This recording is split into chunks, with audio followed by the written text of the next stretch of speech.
السلام علیکم dear reader and listeners, Urdu novels library میں آپ کا ڈھیر سارا ویلکم۔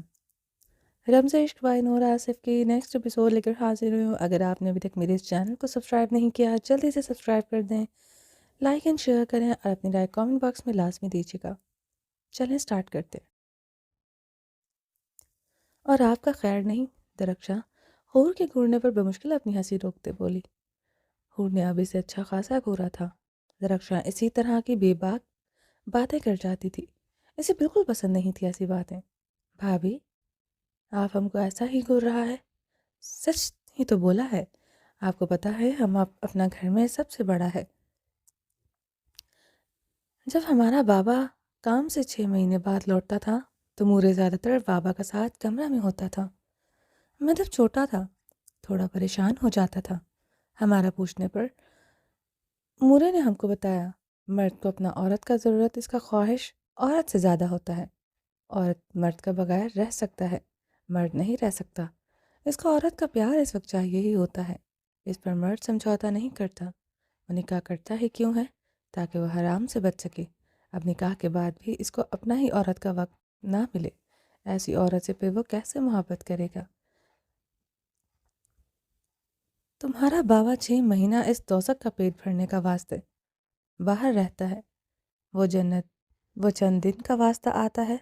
ہم شرم کا چادر لپیٹ لیں کہ بچہ کیا کہے گا، ساس سسر کیا کہے گا۔ اس طرح کا شرم کر کے ہم خدا کا بھی گنہگار ہوگا اور اپنا شوہر کا بھی، اور اپنا صاحبان کا وہ محبت بھی کھو دے گا جس کا خاص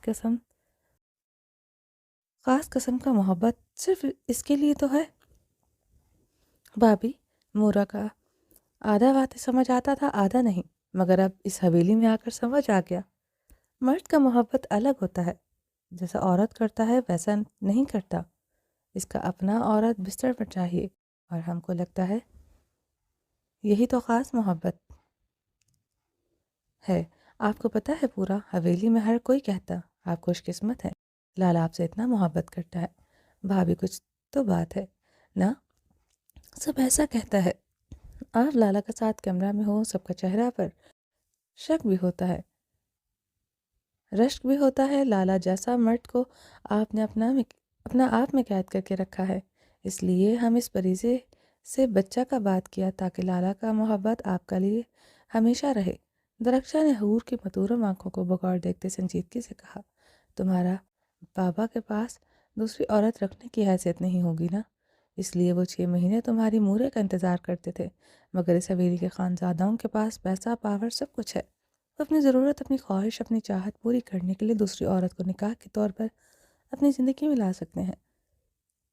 حور کی آواز شدت سے بھیگی تھی، مگر لایا تو کوئی نہیں ابھی تک۔ دوسرا نکاح تو اب تک لالا نہیں کیا ہے۔ لالا نے تو آپ سے نکاح مجبوری میں کیا تھا، ورنہ تو گل بھابھی کے ہوتے کسی عورت کو نہیں دیکھتا تھا۔ درخشاں بات کرتے کرتے اپنی زبان دانتوں تلے دبا گئی تھی۔ مجبوری میں کیا تھا۔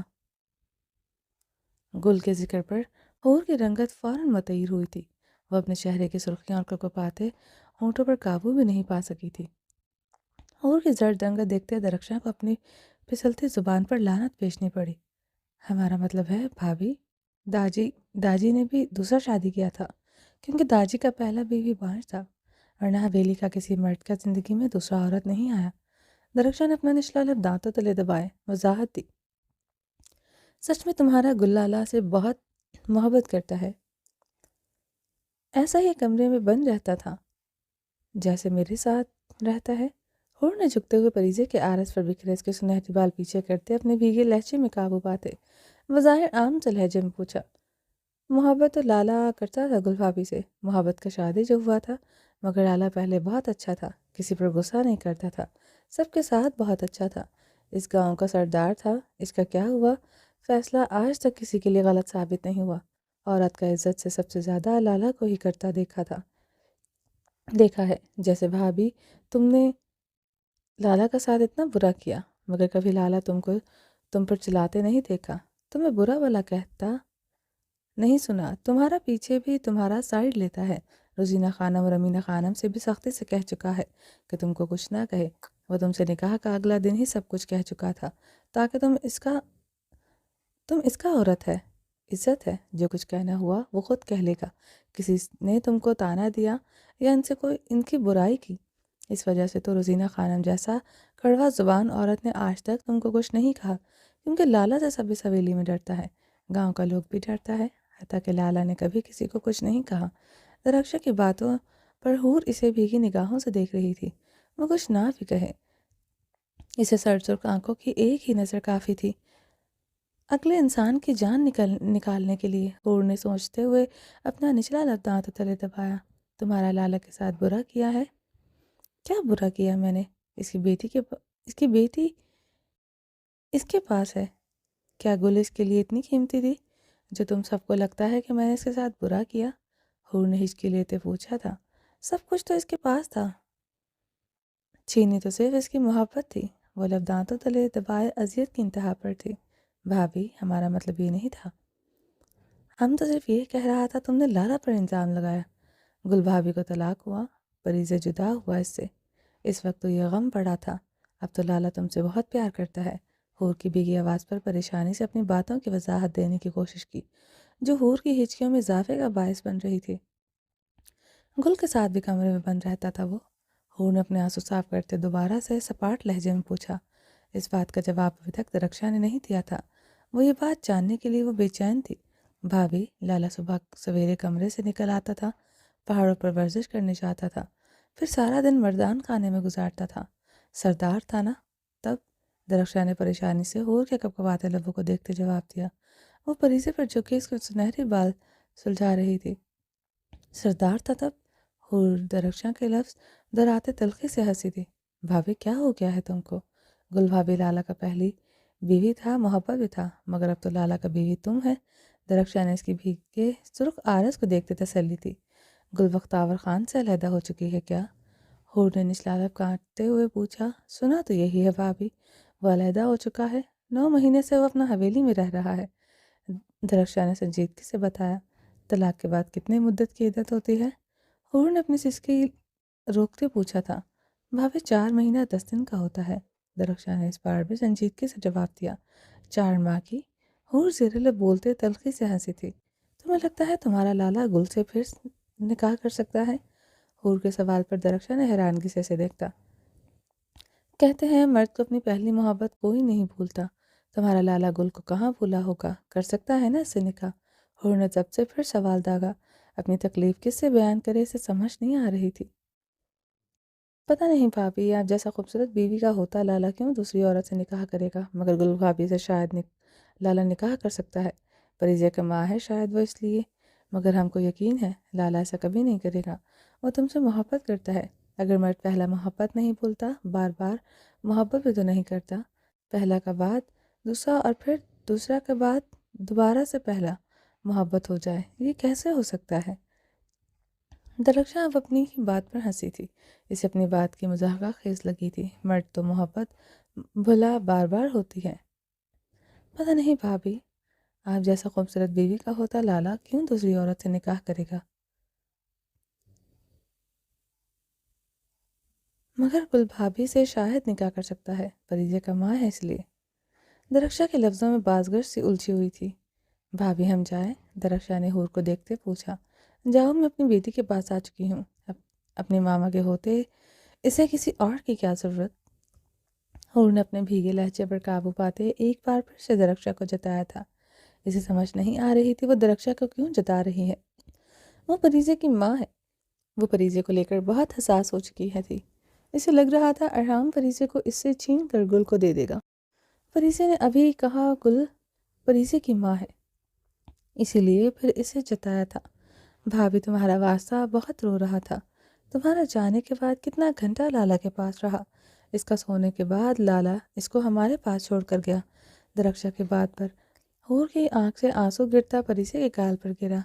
درخشا اپنی چادر اچھی طرح سر پر اوڑھتے کمرے سے نکل گئی۔ پریزے، میری جان، ماما آ گئی ہیں۔ اب ماما کبھی اپنی بیٹی کو ایک پل کے لیے چھوڑ کر نہیں جائیں گی۔ حور نے جھکتے ہوئے پریزے کے گال پر لب رکھے۔ ماما، پریزے نے سوتے ہوئے ہچکی لی تھی۔ پریزے جان، حور نے تڑپتے ہوئے اس کی آرز پر اپنے آنسو کی لکیر صاف کی۔ وہ یکدم چونکی تھی۔ پریزے کے آرز تپ رہے تھے۔ پریزے، حور نے اس کی پیشانی پر ہاتھ رکھتے گھبراتے ہوئے پریزے کو پکارا۔ وہ تو آگ کی بھٹی کی طرح گرم تھی۔ پریزے، حور نے چیختے ہوئے اسے دونوں بازوؤں سے پکڑ کر جھنجھوڑا۔ وہ سو نہیں رہی تھی بلکہ نیم بے ہوش تھی۔ حور جلدی سے بیڈ سے اٹھتے کمرے سے نکلتے ارحام کے کمرے کی طرف بھاگتے ہوئے بڑھی۔ حور ارحام کے کمرے کا دروازہ کھولتے کمرے میں داخل ہوئی۔ کمرے میں ہلکی سی نیلکو روشنی جل رہی تھی۔ ارحام خانزادہ شرٹ لیس بیڈ پر آنکھیں بند کیے اونھے منہ لیٹا ہوا تھا۔ اپنے ہاتھ کی ڈریسنگ کرواتے ہوئے وہ ابھی لیٹا تھا۔ ارحام، حور اسے کپکپاتے لبوں سے پکارتے اندر داخل ہوئی۔ اس سے تمغر کی آواز ارحام خانزادہ کے سماعتے بے یقین ہوئی۔ ارحام نے سیدھے ہوتے اپنی سرخ آنکھیں کھولتے ہوئے اسے دیکھا۔ وہ اس کے پاس بغیر کسی شال کے تمام تر رعنائیوں سمیت کھلے بالوں کے ساتھ کھڑی تھی۔ ارحام، حور نے پھر اپنی دھڑکنوں کو مٹھی میں جکڑتے سے کپکپاتے لبوں سے پکارا۔ حور ارحام کی گہری گرم نگاہ حور پر بے یقینی سے ڈالی۔ دوسرے لمحے وہ اسے کلائی سے پکڑ کر کھینچتے ہوئے برہنہ سینے پر گراتے اسے مضبوط حصار میں سختی سے قید کر گیا۔ ارحام، حور اسے بمشکل پکارتے اس کی سخت گرفت میں پھڑپڑا کر رہ گئی۔ وہ بہت سختی سے اسے خود میں بھینچے ہوئے تھا۔ ارحام رخ پلٹے اس پر حاوی ہوتے اس کے ہاتھوں کی انگلیوں میں اپنے ہاتھوں کی انگلیاں پھنسائے، اس کی ٹانگوں کو اپنی ٹانگوں میں لاک کیے، اس کے لبوں پر جھک گیا تھا۔ وہ بہت نرمی سے اس کی خوشبودار سانس میں اپنی سگریٹ کی مہک والی سانس الجھانے لگا۔ جتنی سختی سے وہ کچھ دیر پہلے اسے چھو چکا تھا، اب اتنی ہی نرمی سے اس کے لبوں پر اپنی زبان سے مرہم رکھتے اس کے لبوں کو اپنے لبوں میں قید کیے ہوئے تھا۔ حور اس کے پہاڑ جیسے وجود سے کے نیچے ہل بھی نہیں پا رہی تھی، کجا کے ہلتی۔ وہ قطرہ قطرہ اس کی سانس سے بہت نرمی سے پی رہا تھا۔ پریزے کی حالت کو سوچتے حور کی آنکھوں سے موتی ٹوٹ کر اس کے آرس پر بکھر رہے تھے۔ دل بے ترتیبی سے دھڑک رہا تھا، جیسے محسوس کرتے ارحام اس کے لبوں پر مزید اپنی شدت دکھانے لگا۔ میری جان، میری حور، مجھے پتا تھا تم میرے پاس واپس ضرور آؤ گی۔ میرے عشق کی آنچ تم تک نہ پہنچے کیسے ہو سکتا ہے؟ میری حور کی خوبصورتی اس کی فرمانبرداری ہے۔ میری بے رحم قربت میں میری حور مجھ سے لپٹتے مجھ میں سما جاتی ہے۔ اب میری دیوانگی جنون کیسے نہیں سہے گی، تمہیں ہی تو سہنا ہے۔ ارحام گمبھیر آواز میں بولتے اس کی بے ترتیب سانسوں میں ایک بار پھر اپنی سانس الجھا گیا۔ وہ اس کی سانسوں کو آزادی دیتے اس کی سانسوں کو قید کر گیا تھا۔ بے بسی کے احساس سے حور کے بدن پر کپکپاہٹ شروع ہو گئی تھی۔ اس کی پریزیں بے ہوش پڑی تھی۔ مقابل کو صرف اس کے جسم کی غرض تھی۔ اس کی بیٹی کی حالت سوچتے وہ مرنے والی ہو رہی تھی۔ اس کی سانسوں کو آزاد کرتے ارحام خانزادہ نے بھی اس کی بھیگی گلابی آنکھوں میں جھانکا۔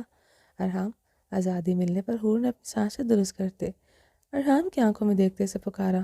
دونوں کی سانسیں ایک دوسرے کی دہکتی سانسوں میں الجھتی دھوکنے کی معنی چل رہی تھی۔ ارحام، پریزے۔ ارحام اس کے کپکپاتے لبوں پر اپنا ایک ہاتھ سختی سے جما گیا۔ پریزے تمہاری بیٹی ہے، صرف تمہاری، کبھی اس پر اپنا حق نہیں جتاؤں گا، ہمیشہ یہی کہوں گا تمہاری بیٹی ہے۔ پریزے تمہاری، تم میری بن جاؤ، صرف میری۔ ارحام اس کے لبوں پر سختی سے ہاتھ جمائے ہوئے اس کی آنکھوں میں دیکھتے گمبھیر آواز میں بول رہا تھا۔ حور کی آنکھوں سے موتی ٹوٹ کر برس رہے تھے۔ وہ اس کے شکنجے میں پھر سے ہل نہیں پا رہی تھی۔ بہت محبت کرتا ہوں تم سے میری جان، بہت زیادہ۔ مت ستایا کرو مجھے، تمہاری غربت میری کمزوری ہے، دیوانہ ہوں تمہارا، نہیں رہ سکتا تمہارے بغیر، کیوں نہیں سمجھتی تم؟ وہ لمحے، وہ وقت یاد آتا ہے جب تم اس کمرے میں ہر وقت میرے بدن کا حصہ بنے سانسوں کے قریب رہتی تھی، سسکتی تھی، روتی تھی، میرے قریب رہتی تھی۔ 9 ماہ سے تمہاری دوری سہ رہا ہوں، کیوں میری جان لینا چاہتی ہو اپنی بے رخی سے؟ کیسے تمہیں بتاؤں؟ تمہاری ناراضگی، تمہاری اگنورنس میرے بدن سے روح کھینچ لیتی ہے، نہیں رہ سکتا تمہارے بغیر۔ ارحام بھاری آواز میں بولتے اس کی لبوں سے ہاتھ ہٹاتے اس کی کمر میں ہاتھ ڈالتے اس کی فراک کی زپ نیچے کیے، اس کی فراک شولڈر سے نیچے کھسکائے، اس کی گہرائیوں پر جھکتے اپنے دانت کاٹ گیا۔ ارحام، حور نے حلق کے بل چیختے ہوئے پوری قوت سے اپنے دونوں ہاتھوں سے اسے خود سے دور ڈھکیلا۔ ارحام اس کے چیخنے پر غصے سے جبڑے بھینچے ہوئے اس سے دور ہوا۔ حور جلدی سے بیڈ سے اتری، وہ اسے بازو سے سختی سے جکڑے تکیے پر بے دردی سے پٹک گیا۔ کیا تماشا لگایا ہے تم نے؟ ہمت کیسے ہوئی مجھے خود سے دور جھٹکنے کی؟ اگر یہ سب کرنا تھا تو پھر آئی کیوں کمرے میں؟ بڑے باپ کی بیٹی ہو، مزہ آتا ہے تمہیں میرے جذبوں کے ساتھ کھیلنے کا۔ 9 مہینے کم تھے جو ابھی میرے ایموشنز کے ساتھ کھیل رہی ہو۔ ارحام خانزادہ اس کی آنکھوں میں دیکھتے سرد آواز میں پکارا۔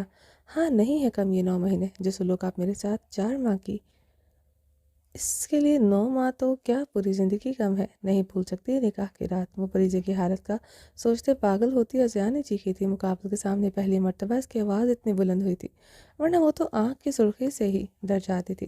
جو میں نے کیا وہ یاد ہے تمہیں؟ اور جو تم نے اس رات کیا وہ یاد نہیں؟ کیا کیا نہیں چھینا تھا تم نے مجھ سے؟ ارحام اس کے ہچکولے لیتے وجود کو دیکھتے سٹ برفیلی آواز میں پکارا۔ اس کا یوں ہنسیانی چیخنا برداشت نہیں ہوا تھا۔ حور نے اپنے لرزتے ہاتھ اس کے برہنہ سینے پر رکھے اسے خود سے دور کیا۔ ارحام خانزادہ اس کے ہاتھوں کے کپکپاہٹ دیکھتے سے خود سے دور ہو گیا۔ اس کی کمزور سی مزاحمت کہاں اس کے پہاڑی وجود کے پیچھے دھکیل سکتی تھی۔ حور جلدی سے بیت سے اترتے اس سے دور جا کر کھڑی ہوئی۔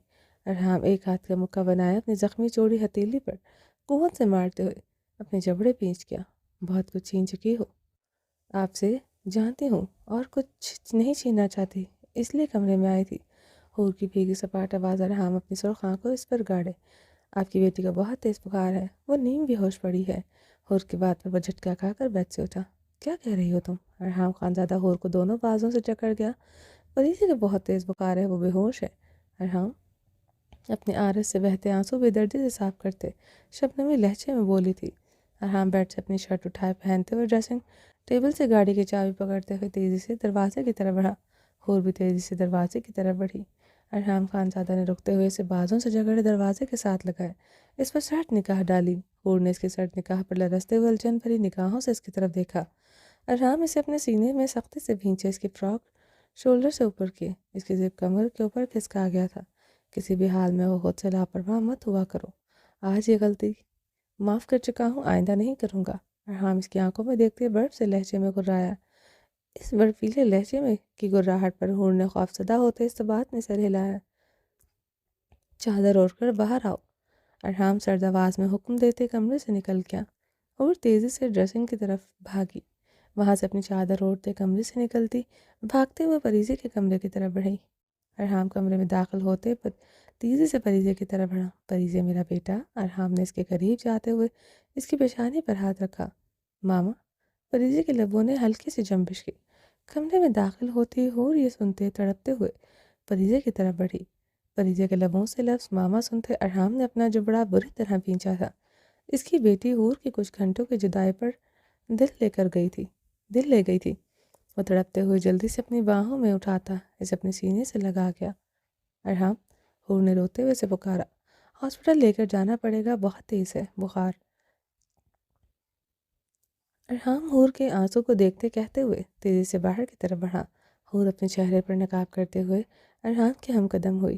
ارحام نے کار پوش میں آتے ہی ریموٹ سے اس کار کو آن کیا تھا۔ حور تیزی سے بھاگتے ہوئے اگلا دروازہ کھول کر بیٹھی۔ ارحام نے پریزے کو پچھلی سیٹ پر لٹانے کے لیے دروازہ کھولا ہی تھا۔ میری بیٹی مجھے دے دیں ارحام۔ حور جلدی سے کار سے نکلتے ہوئے بھیگے لہجے میں بولی۔ ارحام سنجیدگی سے حور کے متورم بھیگی آنکھوں کو دیکھتے اس کی طرف بڑھتے اسے اپنے سینے سے لگا گیا۔ کچھ نہیں ہوگا تمہاری بیٹی کو، ارحام نے نرمی سے کہتے اسے خود میں بھینچا۔ سچ کہہ رہے ہیں نا؟ حور نے روتے ہوئے اس کی آنکھوں میں دیکھتے ہوئے اس سے پریزے کو لینے کے لیے ہاتھ بڑھائے۔ گاڑی میں بیٹھو، ارحام نے سنجیدگی سے کہتے دروازہ کھولتے اسے بازوں سے جکڑے گاڑی میں بٹھایا اور جھک کر پریزے کو اس کی گود میں دیا۔ حور پریزے کو گود میں لیے اپنے سینے سے لگاتے اس کے بالوں پر روتے ہوئے لب رکھ گئی۔ ارحام نے تیزی سے ڈرائیونگ سیٹ پر بیٹھتے گاڑی سٹارٹ کرتے ہارن بجایا۔ گیٹ پر اس وقت نیاز خان تھا جو ایک طرف بیٹھے آگ سیک رہا تھا۔ ارحام کے ہارن پر بھاگتے ہوئے اس نے گیٹ کھولا۔ ارحام نے زن سے گاڑی بھگائے اسے ہاسپٹل کے راستے پر ڈالا۔ حیدر خان نماز پڑھنے کے بعد زرمش کے کمرے کا دروازہ کھولتے اندر داخل ہوا۔ اس سے کل اس کا بخار نہیں اترا تھا اور وہ کل سے اس کے پاس تھا۔ زرمش کی ذمہ داری اس نے فرشتے پر بھی نہیں ڈالی تھی۔ اپنی بہن کو وہ کل سے اکیلا نہیں چھوڑ رہا تھا۔ وہ بھی کل ساری رات اس کا ہاتھ پکڑ کر روتی رہی تھی، اس کا ہاتھ چھوڑ ہی نہیں رہی تھی۔ ساحر کان چھوڑ گیا تھا، لالا بھی چھوڑ دیں گے۔ وہ آنکھیں بند کیے بس یہی لفظ دہراتے جا رہی تھی۔ حیدر خان کے دبے قدموں سے کمرے میں داخل ہوتے زرمش کی طرف بڑھتے اس کے پیشانی پر اپنا ہاتھ رکھ گیا۔ وہ بخار میں تپ رہی تھی۔ لیلی ڈاکٹر کل اسے حویلی آ کر چیک کر کے گئی تھی مگر اس کا بخار اتر ہی نہیں رہا تھا۔ حیدر خان اس کے قریب بیٹھتے اس کے سرخ چہرے کو دیکھتے لب بھینچ گیا تھا۔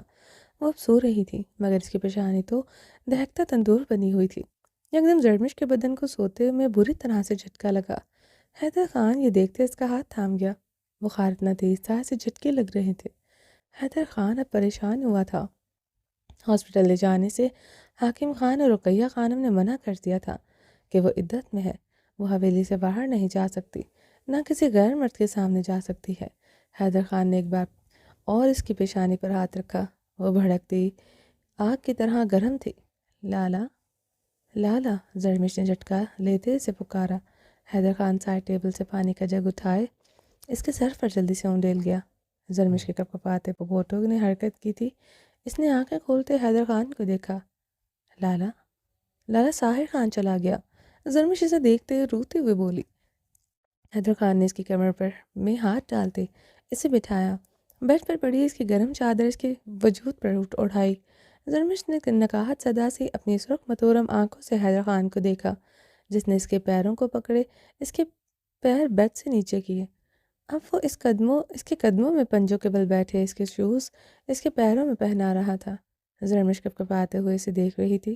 حیدر خان اس کی کمر میں ہاتھ ڈالتے اسے بیڈ سے اٹھاتے ہوئے اسے اپنے بازوؤں کے ہلکے میں لیتے دروازے کی طرف بڑھا۔ کہاں لے جا رہے ہیں لالا؟ میں اس حویلی سے نہیں جاؤں گی، مجھے مت نکالے لالا یہاں سے، میں آپ کے بغیر نہیں رہ سکوں گی۔ ساحر بھی چلا گیا، آپ کے بغیر کیسے رہوں گی میں؟ زرمش حیدر خان کی شال مٹھیوں میں جکڑے کپکپاتے لبوں سے بولی۔ اسے لگ رہا تھا حیدر خان کو وہ تنگ کر رہی ہے، وہ اسے حویلی سے نکال رہا ہے۔ اس دنیا میں ایسا کوئی پیدا نہیں ہوا جو حیدر حاکم خان کی بہن کو اس حویلی سے نکال سکے۔ وہ اس کی آنکھوں میں دیکھتے غرایا۔ اب تم اپنے لالا کے پاس ہمیشہ رہو گی۔ اب حیدر خان کی مرضی کے بغیر ہوا بھی اس کی بہن کو چھو کر نہیں گزر سکے گی۔ تمہاری طرف آنے والی ذرا سے سرد ہواؤں سے بھی ٹکرا جاؤں گا۔ حیدر خان مضبوط لہجے میں اسے سینے میں بھیجتے گرایا۔ وہ خطرناک اونچے نیچے پہاڑوں پر بھاگتے ہوئے چڑھ رہا تھا۔ پچھلے 1 گھنٹے سے وہ جاگنگ کر رہا تھا۔ شدید قہر برساتی سردی میں وہ بلیک ٹراؤزر اور بلیک سینڈو پہنے ہوئے تھا۔ اس کا وجود پسینے سے تر تھا۔ اب وہ پتھر جو ایک دوسرے سے فاصلے پر تھے، وہ ان پر اپنے ہاتھ پاؤں جماتے پش اپس کر رہا تھا۔ گہری قہر برساتی دھند میں بھی اس کی روٹین نہیں بدلی تھی۔ امریکہ میں رہتے ہوئے بھی اس کی یہی روٹین تھی اور سوات میں بھی اس کی یہی روٹین تھی۔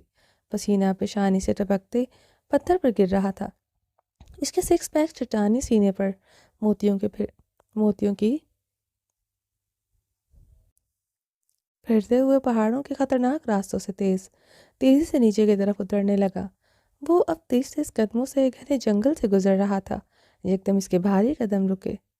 اسے اپنے گرد خطرناک جانور کی گراہٹ سنائی تھی۔ اس نے رکتے ہوئے اپنے پیچھے مڑ کر دیکھا۔ اس کے سامنے 2 چیتے کھڑے تھے جسے خونخوار نگاہوں سے گور رہے تھے۔ اس نے ان کی آنکھوں پر فوکس کرتے اپنے قدم آہستگی سے پیچھے کی طرف بڑھائے۔ اس سے پہلے وہ خونخوار جانور اس پر حملہ کرتے، وہ پوری قوت سے بھاگا۔ چیتے بھی اس کے پیچھے بھاگے۔ وہ اپنی پوری فورس لگا کر بھاگ رہا تھا۔ وہ اونچے نیچے راستوں پر چھلانگیں لگاتے ہوئے بہت تیزی سے بھاگ رہا تھا۔ اپنی گاڑی کے قریب پہنچتے اس نے وہاں کھڑے اپنے گارڈ سے پسٹل چھپٹی ایک چیتا چھلانگ لگاتے ہوئے اس پر چھپٹا۔ اس نے اسی پسٹل پر اسی لمحے فائر کر دیا۔ وہ اسی لمحے ڈھیر ہوا۔ دوسرے چیتے پر فائرنگ کی آواز سنتے بدحواس ہوتا بھاگا تھا۔ اس نے پسٹل اپنی گارڈ کی طرف اچھالتے ہوئے اسے آنکھ مارتے ہوئے تیزی سے چیتے کو پیچھے بھاگتے ہوئے اپنے ٹراؤزر سے پسٹل نکالے اس پر فائر کر دیے۔ وہ چیتا بھی ڈھیر پڑا تھا۔ وہ اب اپنی پسٹل کو چومتے ہوئے اپنی گاڑی کی طرف بڑھا۔ خان صاحب، جب آپ کے پاس پسٹل تھی آپ نے ان جنگلی جانوروں کو پہلے ہی کیوں نہیں مارا؟ انہیں میلوں دوڑایا؟ اس کے گارڈز نے تحیر سدا لہجے میں پوچھا۔ آریان خان کو مشکلوں سے لڑنے میں مزہ آتا ہے، انہیں جلدی سے مار دیتا تو مجھے مزہ کیسے آتا؟ خطروں سے نہ کھیلوں، زندگی کا کیا مزہ؟ سرد ہواؤں سے ٹکرانے کا تو یہی مزہ ہے۔ وہ آسمان کی طرف دیکھتے اپنی باہیں پھیلانے مسکراتے ہوئے بولا۔ حیدر خان زرمش کے کپکپاتے وجود کو اپنے بازوؤں کے ہلکے میں لیے کمرے سے باہر نکلا۔ زنان خانے میں لاؤنج میں اس وقت رقیہ خانم، حاکم خان صوفے پر بیٹھے قہوہ پی رہے تھے۔ فرشتے دراب زراب کے ساتھ اپنے کمرے میں تھی۔ حیدر خان رقیہ خانم اور حاکم خان کو اگنور کیے داخلی دروازے کی طرف بڑھا۔ کہاں لے کر جا رہے ہو اسے؟ حاکم خان کی گرج پر حیدر خان کے قدم ٹھہرے تھے۔ زرمش کے کپکپاتے ہاتھوں کی گرفت حیدر خان کی شال پر مضبوط ہوئی تھی۔ حیدر خان نے زرمش کو بازوں کے حلقے میں لیے رخ پلٹا۔ ہسپتال لے کے جا رہا ہوں بابا جان۔ حیدر خان کی مضبوط آواز کے ساتھ اس کی گرفت بھی زرمش کے گرد مضبوط ہوئی تھی۔ تمہارا دماغ خراب ہو گیا ہے حیدر، عقل گھاس چڑھنے گیا ہے کیا؟ یہ عدت میں ہے، تم اسے اسپتال لے کر جا رہا ہے، وہ بھی ایسا حلیہ میں؟ حاکم خان زرمش کو گھورتے سخت لہجے میں بولے۔ زرمش کی گرم شال اس کے شانوں پر تھی، براؤن الجھے بال اس کی کمر پر بکھرے تھے۔ عدت میں کیا عورت اسپتال نہیں جا سکتی بابا؟ عدت میں عورت ہے تو اس کا کیا مطلب ہے وہ اپنی جان دے دے کیونکہ اس کا شوہر نہیں رہا؟ حیدر خان نے سنجیدگی سے کہتے زرمش کے سر پر نرمی سے اس کی سیاہ گرم شال اڑائی۔ عدت میں عورت کسی بھی غیر مرد کا سامنے نہیں جا سکتا، اور مرنے کا کس نے کہا ہے؟ اس کا علاج گھر پر کرو۔ کل لیڈی ڈاکٹر آیا تھا، آج بھی آ جائے گا، یہ کہیں نہیں جائے گا۔ حاکم خان کا لہجہ برفیلا اور مزید سخت ہوا تھا۔ حاکم خان کی برفیلی سرد آواز پر زرمش کا بدن کپکپا اٹھا تھا۔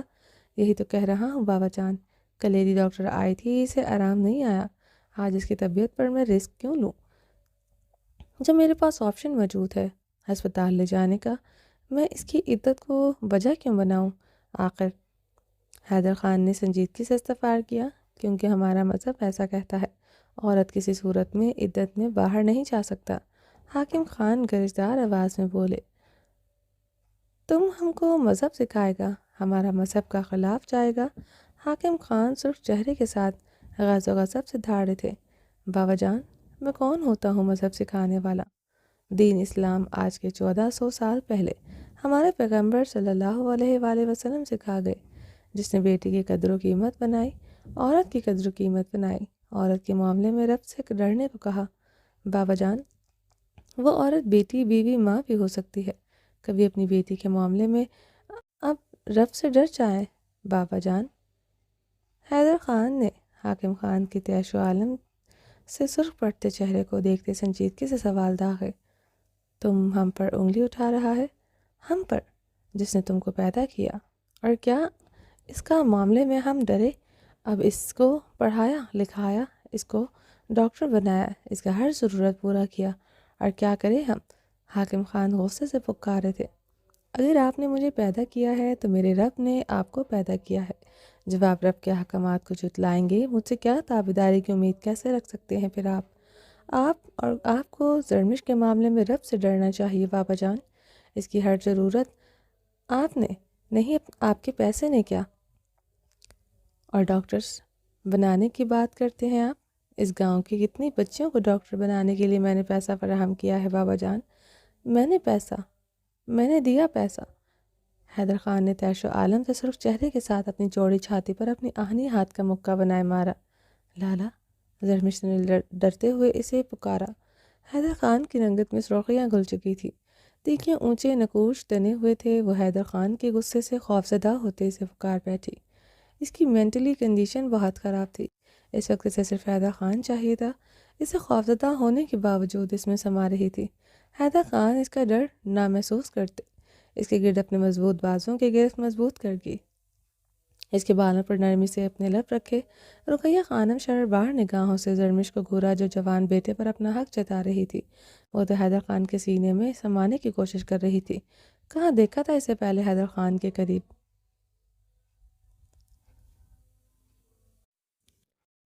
زرمش کے علاوہ بہت سی لڑکیاں آپ کے پیسے کے بلبوتے پر ڈاکٹر بنی۔ کیا فرق ہے ان لڑکیوں میں اور آپ کی بیٹی میں، بتا سکتے ہیں آپ؟ نہیں ضرورت تھی اسے آپ کے پیسے کی، اسے ضرورت تھی آپ کی محبت کی، آپ کے وقت کی۔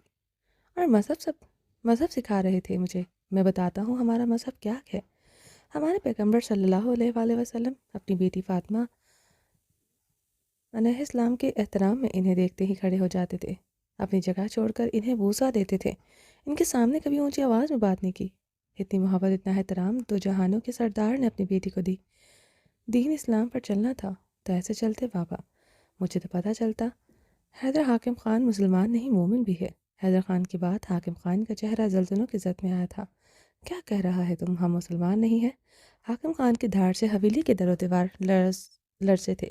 زرمش لرزتے ہوئے حیدر خان کے سینے میں سمائی، وہ پھر سے اس کی گرفت اپنی مضبوط کر گیا تھا۔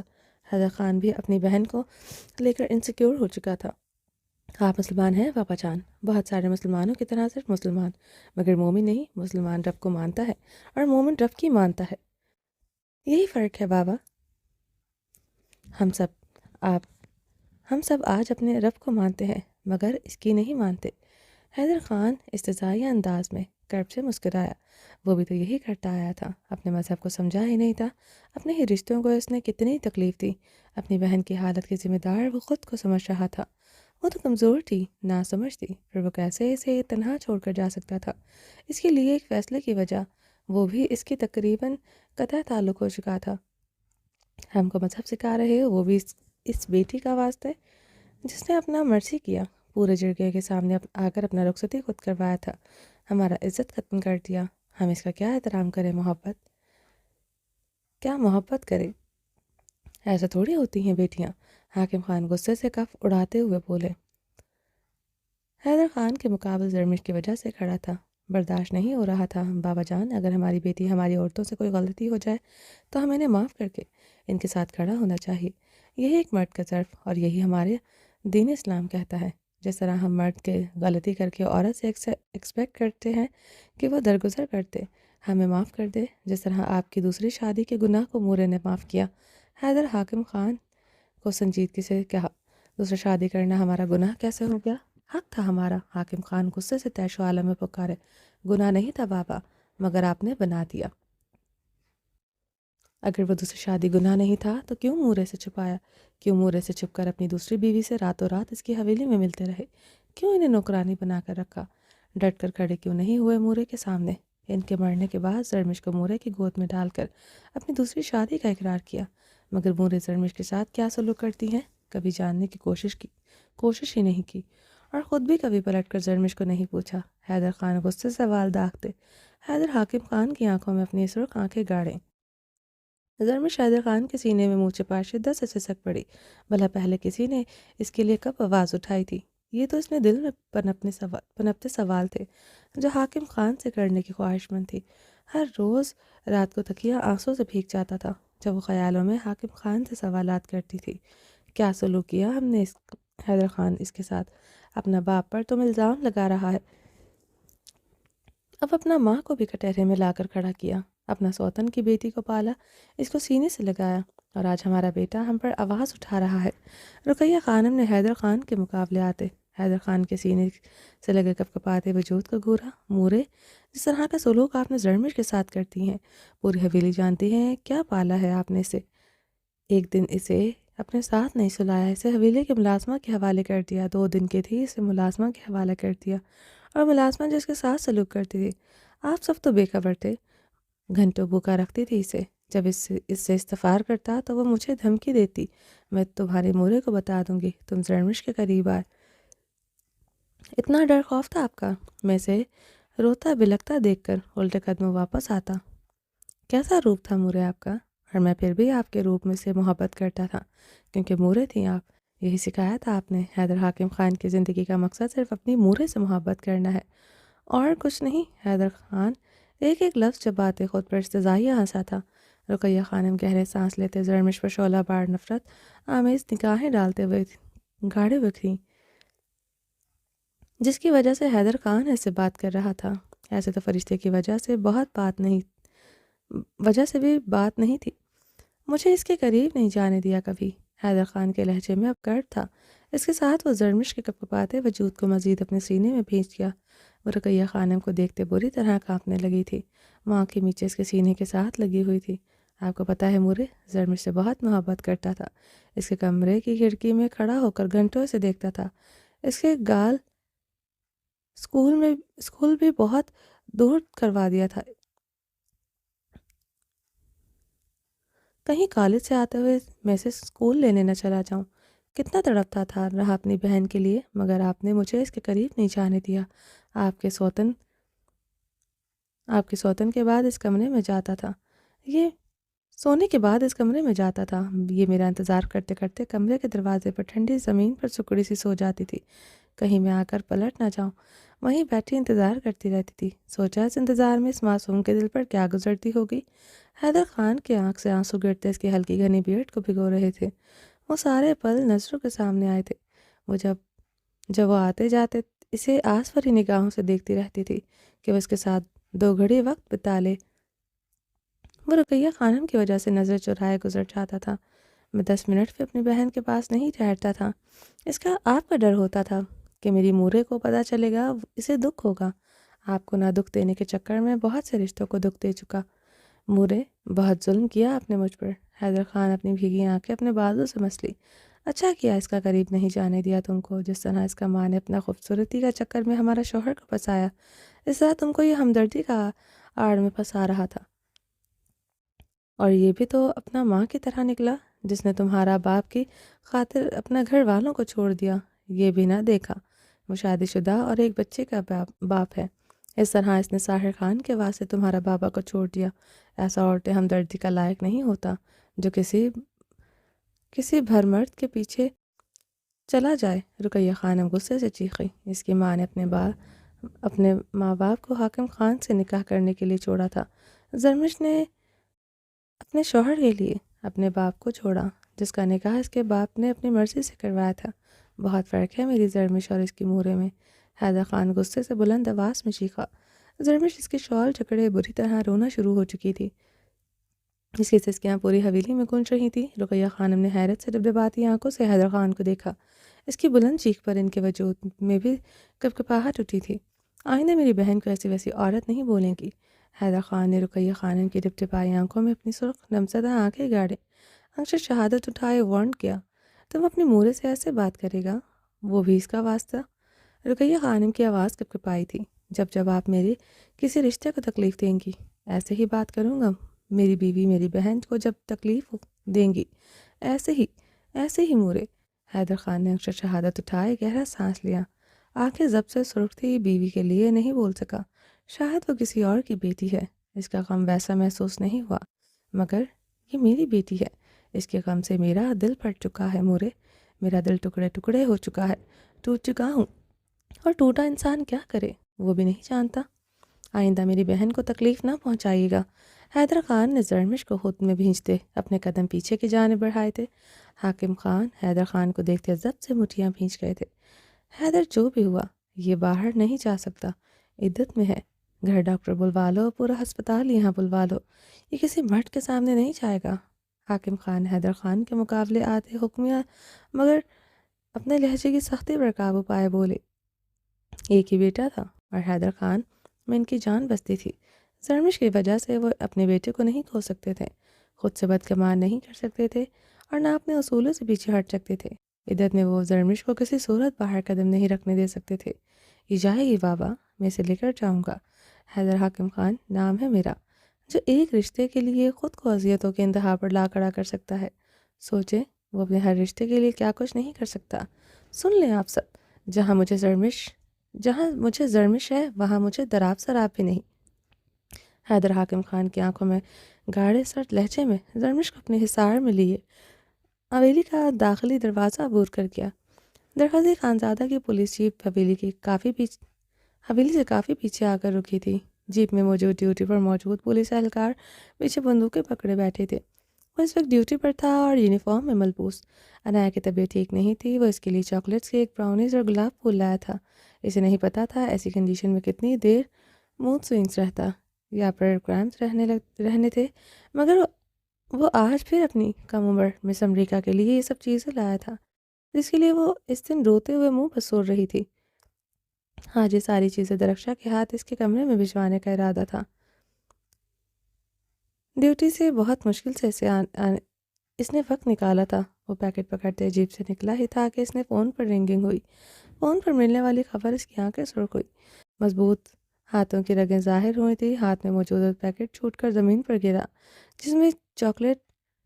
جس میں کیک، براؤنیز، چاکلیٹ پھول زمین بوس ہوئے تھے۔ وہ تیش اشتعال سے جیپ کی طرف بڑھا۔ اس میں موجود اپنے اہلکار کو گریبان سے جکڑتے باہر نکالتے سے زمین پر پٹکا۔ باقی اہلکار بھی الرٹ خوفزدہ ہوتے جیپ سے اترے تھے۔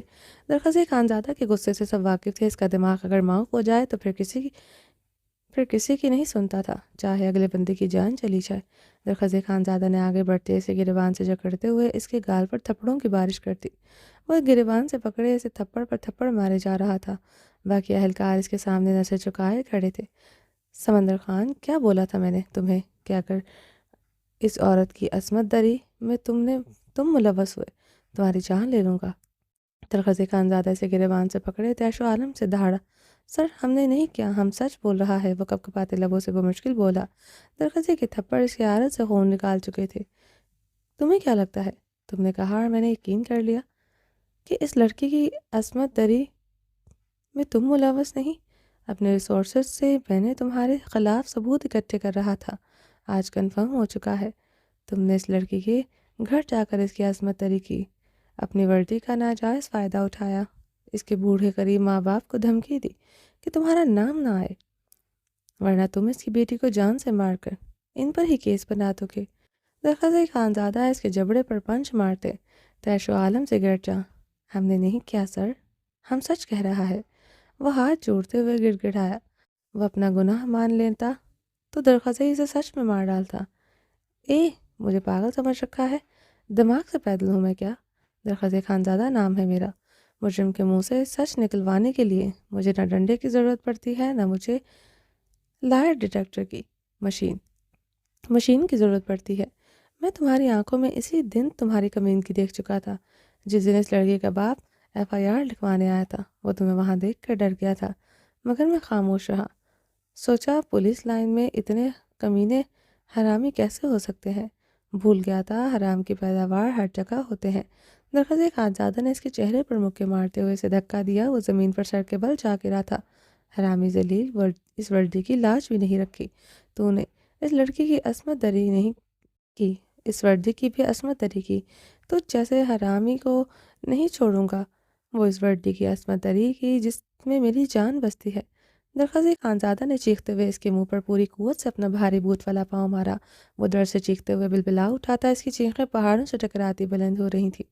انابیہ جو گیٹ سے نکلتے ٹیکسی اسٹینڈ کی طرف جا رہی تھی، وہ درخزے کی دھاڑ اور اس کے پاؤں مارا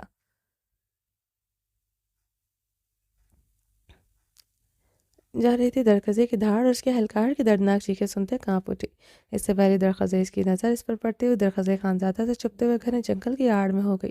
سالے کتے، کمینے، حرامی، تو نے درخزے خانزادہ کو دھوکہ دیا، تو نے مجھ سے جھوٹ بولا، میں تیری جان لے لوں گا۔ درخزے خانزادہ کی شیر سی گراہٹ پہاڑوں پر گونج رہی تھی۔ انایا کے کپکپاتے ہاتھ کی گرفت پرس پر مضبوط ہوئی۔ انایا نے درخت کی آڑ سے درخزے کو دیکھا، جو وردی میں ملوث اہلکار کے چہرے پر بے رحمی سے اپنا بوٹ والا پاؤں مار رہا تھا۔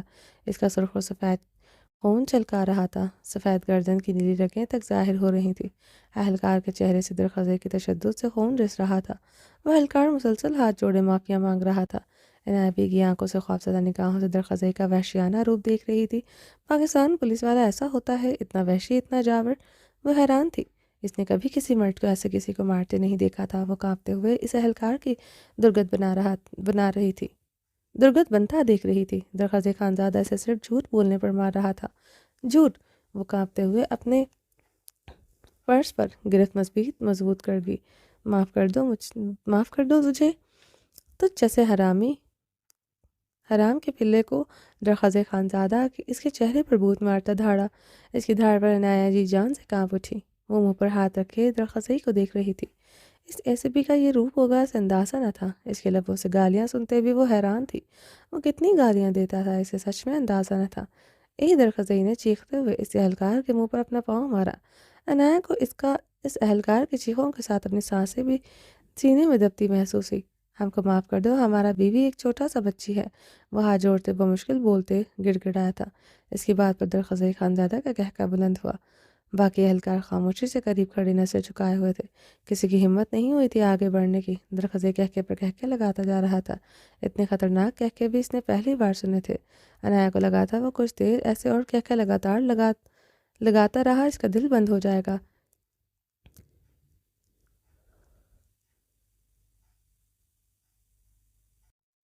لطیفہ سنایا ہے، ہنس کیوں نہیں رہے ہو تم؟ لوگ درخزے پاس کھڑے اہلکاروں کو دیکھتے سرد انداز میں پکارا تھا۔ اہلکار اسے دیکھتے ابھی بھی خاموش تھے۔